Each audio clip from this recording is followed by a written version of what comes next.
एका सरकारी शाळेत मुलं शिकत होती. पावसाचे थेंब हळूहळू जमिनीवर पडत होते. तेवढ्यात जिल्हाधिकाऱ्यांची गाडी सायरन वाजवत शाळेत थांबते. सायरनचा आवाज ऐकून शाळेतील उपस्थित सर्व कर्मचारी आणि मुले आश्चर्यचकित होतात की आज एवढा मोठा अधिकारी या सरकारी शाळेत का आला असेल. त्यानंतर जिल्हाधिकारी गाडीतून खाली उतरून सरळ प्रिन्सिपल सरांच्या कार्यालयात जातात. कार्यालयात पोचल्यानंतर ते एका शिक्षकाची माहिती विचारतात, ज्यांचे नाव अरविंद जाधव असते. अरविंद सरांची माहिती जिल्हाधिकाऱ्यांना मिळताच मुख्याध्यापकांनाही आश्चर्याचा धक्का बसला की एवढा वरिष्ठ अधिकारी एका सामान्य शिक्षकात एवढा रस का घेत आहे. त्यामुळे शेवटी ते त्यांना विचारतात की त्यांना त्यांच्याकडं काय काम आहे. असे विचारलं असता कलेक्टर साहेब म्हणतात की मला त्यांचे काही पैसे परत करायचे आहेत, त्यामुळेच मी त्यांच्याबद्दल चौकशी केली. तेव्हा प्रिन्सिपल सर सांगतात की ते तर इथून खूप आधीच निवृत्त झाले आहेत. आता ते इथं शिकवायला येत नाहीत. पण मी तुम्हाला त्यांचा पत्ता काढून देतो. तुम्ही त्यांच्या घरी जाऊन त्यांना भेटू शकता. यानंतर जिल्हाधिकारी म्हणतात, ठीक आहे, तुम्ही पटकन त्यांचा पत्ता मला द्या.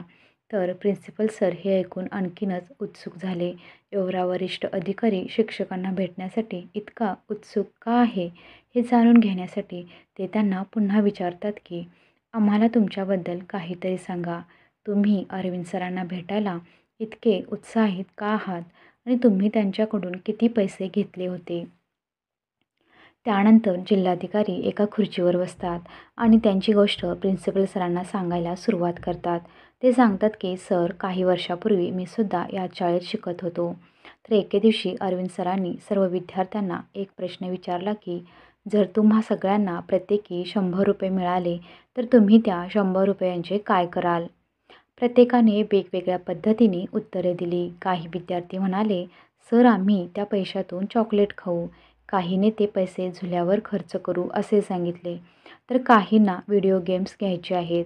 तर काहींना स्वतःसाठी खेळणी खरेदी करायची होती. आणि जेव्हा माझी बोलण्याची वेळ आली तेव्हा मी त्यांना सांगितले की सर, मी माझ्या आईसाठी चष्मा बनवून देईन.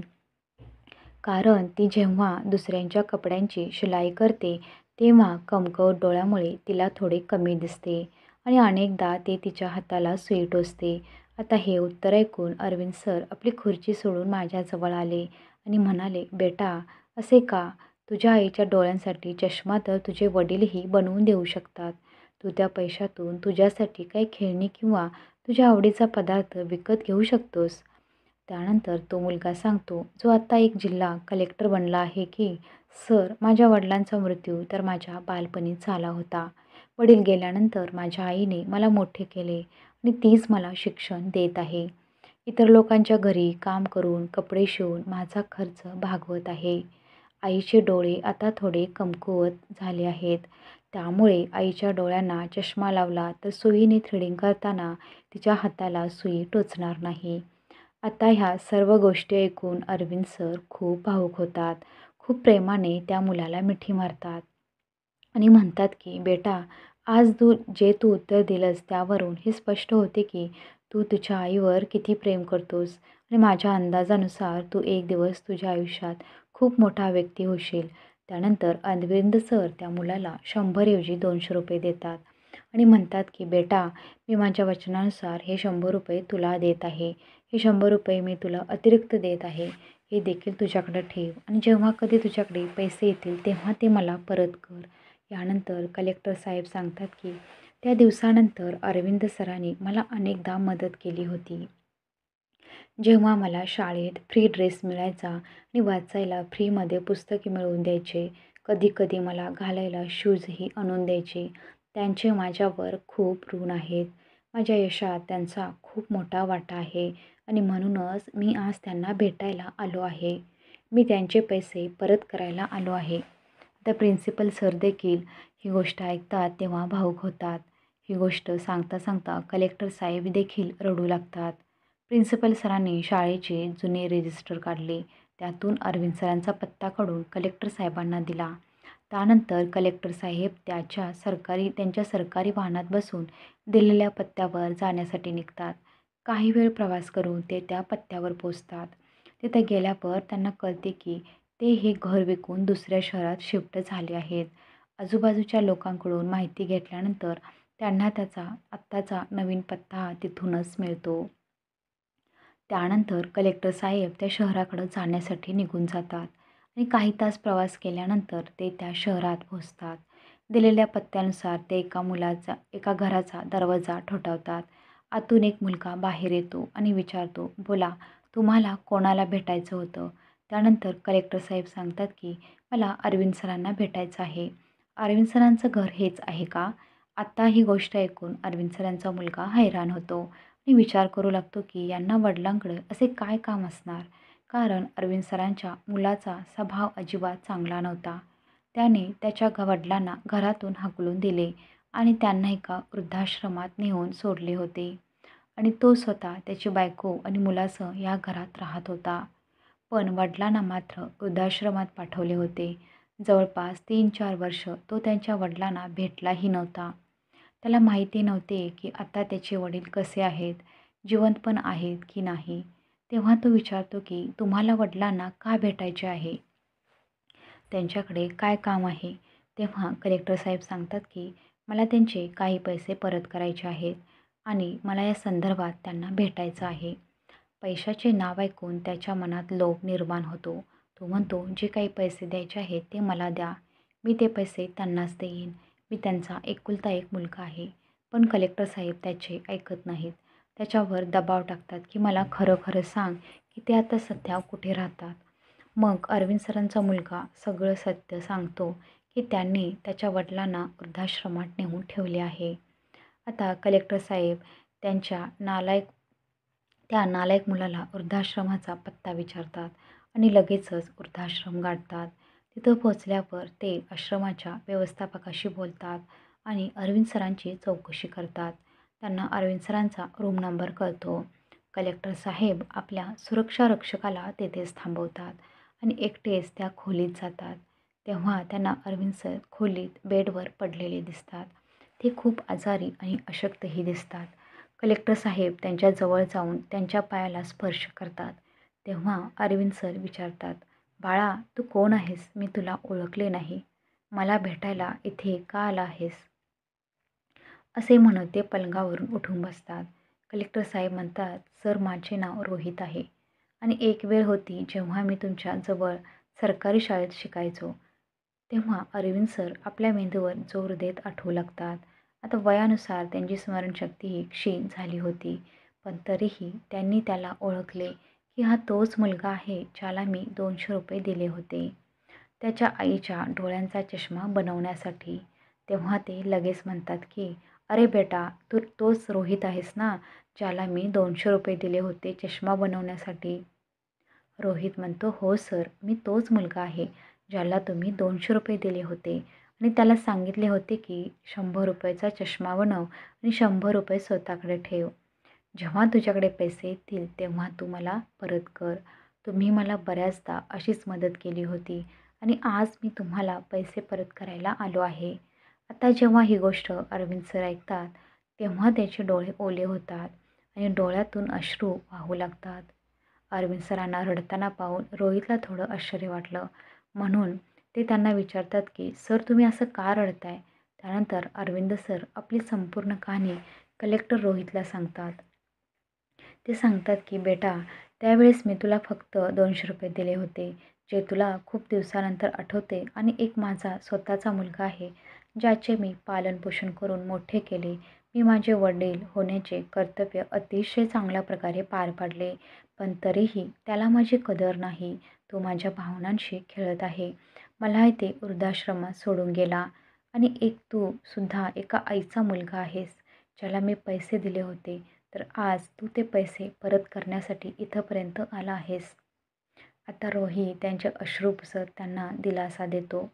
तर अरविंद सर तेव्हा रोहितची विचारपूस करतात आणि त्याला विचारतात की "बेटा, तू आता काय काम करतोस?" तेव्हा रोहित सांगतो की "सर, मी पुढेही माझा अभ्यास चालूच ठेवला आणि खूप मेहनत मजुरी करून माझी फी जमा केली. खूप मेहनत करून अभ्यास केला आणि आज एक जिल्हाधिकारी झालो आहे." जेव्हा अरविंद सर हे ऐकतात तेव्हा रोहितचे कौतुक करतात आणि म्हणतात, "शाब्बास बेटा, तू खूप चांगले केलंस. तू तुझा अभ्यास चालू ठेवलास आणि आज एक यशस्वी माणूस झालास." मग ते बराच वेळ असेच बोलत राहतात. त्यांचे बोलणे संपल्यावर रोहित अरविंद सरांना सांगतो की, "सर, आता तुम्ही तुमचे सर्व सामान पॅक करा आणि माझ्यासोबत इथून चला." हे ऐकून अरविंद सर आश्चर्यचकित होऊन रोहितला विचारतात की, "बेटा रोहित, तू मला इथून वृद्धाश्रमातून कुठे घेऊन जात आहेस?" तर कलेक्टर साहेब म्हणतात, "कुठेही नाही सर, मी तुम्हाला एका चांगल्या ठिकाणी घेऊन जात आहे, जिथं तुम्ही असायला हवे." त्यानंतर रोहित वृद्धाश्रमाच्या मॅनेजरशी बोलून त्यांना तिथून घेऊन आपल्या गाडीत बसवतो. थेट त्याच्या घराकडे निघतो. जेव्हा तो घरी पोहोचतो तेव्हा जिल्हाधिकाऱ्याचे घर पाहून अरविंद सर अवाक होऊन पाहतच राहतात. त्यांचे घर खूपच सुंदर, स्वच्छ आणि खूप सुंदर सजवलेले होते. त्यांची दोन्ही मुलं घरात खेळत होती. सायरन वाजवून त्यांची गाडी घराबाहेर गेटवर येताच दोन्ही मुलं धावत बाहेर येतात. "बाबा आले, बाबा आले." यानंतर रोहित त्याच्या गाडीतून खाली उतरतो आणि अरविंद सरांनाही गाडीतून बाहेर काढतो आणि म्हणतो की, "सर, आजपासून हेच तुमचं घर आहे. आता तुम्ही इथेच आमच्यासोबत राहाल, वृद्धाश्रमात नाही." आता अरविंद सर रोहितच्या तोंडून इतकी मोठी गोष्ट ऐकतात तेव्हा ते हैराण होतात. खूपच जास्त भावूक देखील होतात. एकदा पुन्हा त्यांचे डोळे भरून येतात. मग कलेक्टर साहेब त्यांना मिठी मारतात आणि त्यांचे अश्रू पुसून त्यांना दिलासा देतात. इतक्यात रोहितची आई आणि बायको बाहेर येतात. त्यानंतर हे सर्व लोक अरविंद सरांना आपल्यासोबत घराच्या आत घेऊन जातात. रोहित त्यांची छान अंघोळ घालून त्यांना नवीन कपडे घालायला लावतात. त्यांना कलेक्टर साहेबांच्या घरी खूप छान ठेवले जाते. कलेक्टर साहेबांच्या आईला आणि त्यांच्या पत्नीला अरविंद सरांबद्दल सर्व काही माहीत होतं की त्यांनी आमच्या मुलाला त्याच्या अभ्यासात मदत केली होती. त्याच्या आईला चष्मा बनवण्यासाठी देखील ₹100 दिले होते. प्रत्येक वेळी त्यांनी रोहितला मदतीचा हात दिला होता. त्यामुळे रोहित यांची आई आणि बायको देखील त्यांचा खूप सन्मान करायच्या. कलेक्टर साहेब अरविंद सरांची खूप चांगल्या प्रकारे काळजी घेत होते. त्यांची दोन्ही मुलं त्यांच्यासोबत खूप मस्ती करत असत. आता हळूहळू त्यांची तब्येतही सुधारते, कारण सगळ्यांनी त्यांना खूप प्रेम आणि आदर दिला होता. अरविंद सर आता कधी एकटे बसून त्यांच्या मुलाचा विचार करतात आणि मग या मुलाचा देखील विचार करतात, ज्याला त्यांनी कधी एकेकाळी फक्त ₹100 देऊन मदत केली होती आणि आज त्या पैशाची किंमत त्यांनी अशा प्रकारे फेडली आहे. या सगळ्या गोष्टीचा जेव्हा जेव्हा ते विचार करत असतात तेव्हा त्यांचे डोळे भरून येत होते. पण कलेक्टर साहेबांनी त्यांना कधीच असे काही वाटू दिले नाही. वेळ आपसुकच निघून गेली. आता अरविंद सरांचा मुलगा जिथे जॉबला असतो त्या ठिकाणी त्याने काही गडबड घोटाळा केल्याप्रकरणी त्याच्यावर फसवणुकीचा गुन्हा दाखल होतो आणि त्याला हेही माहीत होते की त्याचे वडील आता वृद्धाश्रमात राहत नाहीत तर कलेक्टरच्या घरात राहतात. स्वतःला वाचवण्यासाठी तो थेट जिल्हाधिकाऱ्यांच्या घरी जातो. तिथे गेल्यावर तो बाहेरच्या रक्षकाला सांगतो की या घरात त्याचे म्हातारे वडील राहतात, मला त्यांना भेटायचे आहे. त्यानंतर सुरक्षा रक्षक त्यांना 2 मिनिटं बाहेर उभे राहण्यास सांगतात की मी आत जाऊन बोलून येतो. आत जाऊन सुरक्षा रक्षक अरविंद सरांना सांगतो की बाहेर एक तरुण मुलगा आला आहे, जो स्वतःला तुमचा मुलगा म्हणतोय आणि त्याला तुम्हाला भेटायचं आहे. त्यावर अरविंद सर त्या सुरक्षा रक्षकाला म्हणाले की त्याला जाऊन सांग की माझा कोणताही मुलगा नाही. माझा मुलगा खूप आधीच मेला होता, ज्या दिवशी तो मला वृद्धाश्रमात सोडून गेला होता. मी लाख नकार देऊनही त्याने माझे काहीच ऐकले नाही. तो माझ्या भावनांशी खेळला होता. आता सुरक्षा रक्षक बाहेर जातो आणि त्याला तसेच जाऊन सांगतो. आता त्यांचा मुलगा जेव्हा हे सर्व ऐकतो तेव्हा त्याला स्वतःचीच लाज वाटू लागते. पण तरीही तो आपल्या वडिलांना भेटण्याचा प्रयत्न करतो की काहीही झाले तरी त्याला त्याच्या वडिलांना भेटलेच पाहिजे. म्हणून तो बाहेर उभा राहूनच त्यांच्या वडिलांना मोठमोठ्याने आवाज लावतो आणि म्हणतो की बाबा, माझे एकदा तरी ऐकून घ्या, मी तुमचा मुलगा बाहेर उभा आहे. त्यानंतर अरविंद सर बाहेर येतात आणि येऊन म्हणतात, कोणता मुलगा आणि कोणाचा मुलगा?